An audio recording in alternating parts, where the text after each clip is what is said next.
Kita semua pasti pernah kan menginap di hotel? Sebuah tempat yang rasanya nyaman, tempat kita bisa santai dan istirahat.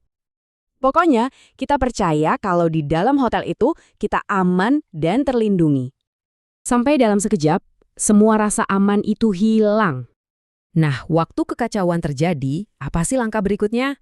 Jawabannya bukan cuma panik, ternyata ada sebuah sistem yang langsung bekerja. Oke, mari kita bedah lebih dalam. Bencana di hotel itu bukan cuma soal kepanikan massal.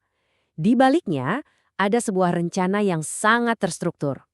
Yuk, kita lihat apa yang sebenarnya terjadi di balik layar. Dan ini bukan improvisasi loh, ini adalah prosedur yang udah dilatih berulang kali. Mirip koreografi yang dirancang khusus untuk menghadapi situasi yang gak terbayangkan.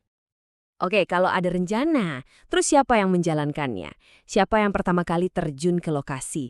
Nah, mari kita kenalan dengan tim di garis depan. Kenalin, namanya ERT atau Tim Tanggap Darurat. Anggap aja mereka ini pasukan khususnya hotel yang pertama kali turun tangan di lokasi kejadian. Tanggung jawab mereka tuh banyak banget, mulai dari nanganin semua insiden keamanan, jadi petugas pemadam kebakaran, sampai mastiin semua peralatannya berfungsi. Mereka juga yang ngasih laporan akurat ke pimpinan. Intinya, mereka ini perisai pertama. Tapi tim di lapangan kan nggak bisa bergerak sendiri. Mereka butuh arahan. Nah sekarang kita naik satu level, ke pusat komandonya. Siapa sih yang mengambil keputusan-keputusan besar? Nah ini dia, Tim Manajemen Krisis atau CMT. Kalau ERT tadi itu ibarat ototnya, CMT ini otaknya.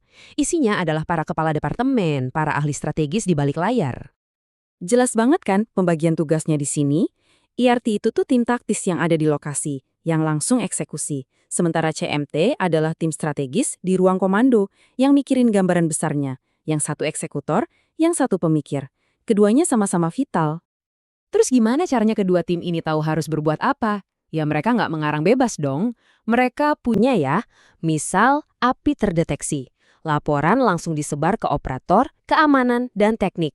Terus ERT dan manajer jaga langsung lari ke lokasi untuk ngecek. Kalau apinya nyata, tim pemadam dari ERT akan coba memadamkannya sambil terus ngasih laporan ke general manager.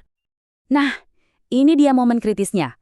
Kalau upaya awal ternyata gagal, sebuah keputusan besar harus diambil. Dan harus diambil dengan sangat cepat. Disinilah momen itu. Satu kata dari general manager, evakuasi. Langsung menggerakkan seluruh mesin penyelamatan di hotel. Begitu perintah evakuasi keluar, hotel langsung berubah jadi pusat aktivitas yang super terkoordinasi. Setiap orang tahu persis apa tugas mereka. Tim kantor depan, misalnya, tugas mereka adalah mengambil daftar lengkap semua tamu yang menginap. Ini penting banget biar nggak ada yang ketinggalan. Lalu tim tata graha, mereka akan menyisir setiap lantai dari kamar ke kamar dan menandai kamar yang sudah kosong dengan tanda X di pintu. Tanda sederhana ini bisa jadi penentu nyawa.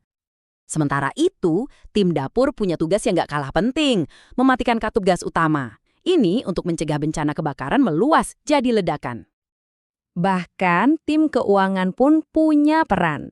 Mereka fokus mengamankan aset dan dokumen penting hotel, jadi setelah krisis berakhir, hotel bisa pulih kembali. Jadi, poin utamanya adalah ini. Penyelamatan ini bukan tentang satu pahlawan saja, tapi tentang sebuah sistem di mana setiap orang, apapun jabatannya, menjadi bagian krusial dari sebuah mesin penyelamat nyawa. Luar biasa ya tingkat persiapannya. Ini jadi bikin kita berpikir, kalau sebuah gedung saja bisa punya rencana sedetail ini, bagaimana dengan rencana darurat kita sendiri di rumah atau di kantor? Nah, ini jadi bahan renungan buat kita semua.